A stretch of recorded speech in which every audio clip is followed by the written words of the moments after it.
ॐ श्री गणेशाय नमः। सौराष्ट्रदेशे विशदेति रम्ये ज्योतिर्मयं चन्द्रकलावतंसं भक्तिप्रदानाय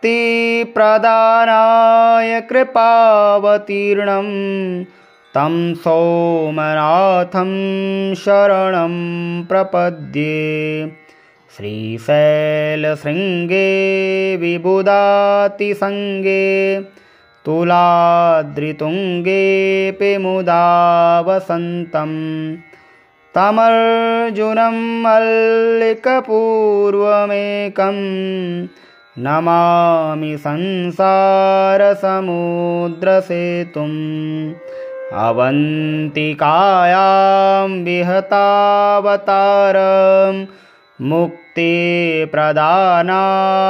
च सज्जनानाम् अकालमृत्योः परिरक्षणार्थं वन्दे महाकालमहासुरेशम्। कावेरिकानर्मदयोः पवित्रे समागमे सज्जनतारणाय सदैव मान्दात्रिपुरे वसन्त ओङ्कारमीशं शिवमेकमीढे। पूर्वोत्तरे प्रज्वलिकानिधाने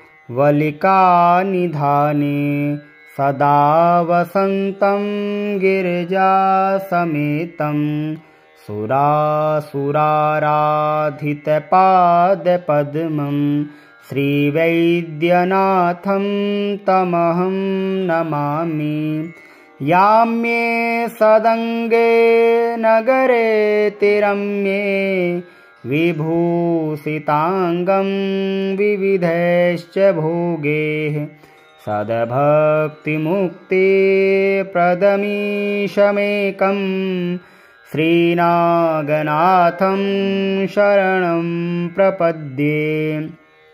महाद्रिपार्श्वे च तटे रमन्तं सम्पूज्यमानं सततं मुनीन्द्रैः सुरासुरैर्यक्षमहोरगाढ्ये केदारमीशं शिवमेकमीढे। सहाद्रिशीर्षे विमले वसन्तं गोदावरीतीरपवित्रदेशे यद्दर्शनात् पातक्रमासुनासं प्रयाति तं त्र्यम्बकमीशमीढे। सुताम्रवर्णी जलराशियोगे निबध्य सेतुं विशिखैरसङ्ख्यैः श्रीरामचन्द्रेण समर्पितं तं रामेश्वराख्यं नियतं नमामि। यं डाकिनी साकिनिका समाजे निषेव्यमाणं पिशिताशनैश्च सदैव भीमादिपदप्रसिद्धं तं शङ्करं भक्तहितं नमामि। सानन्दमानन्दवने वसन्त मानन्दकन्दं हतपापवृन्दं वाराणसीनाथमनाथनाथं श्रीविश्वनाथं शरणं प्रपद्ये। पुरे रम्यविशालकेऽस्मिन् समुल्लसन्तं च जगद्वरेण्यं वन्दे महोदारतरस्वभावं घृणेश्वराख्यं शरणं प्रपद्ये।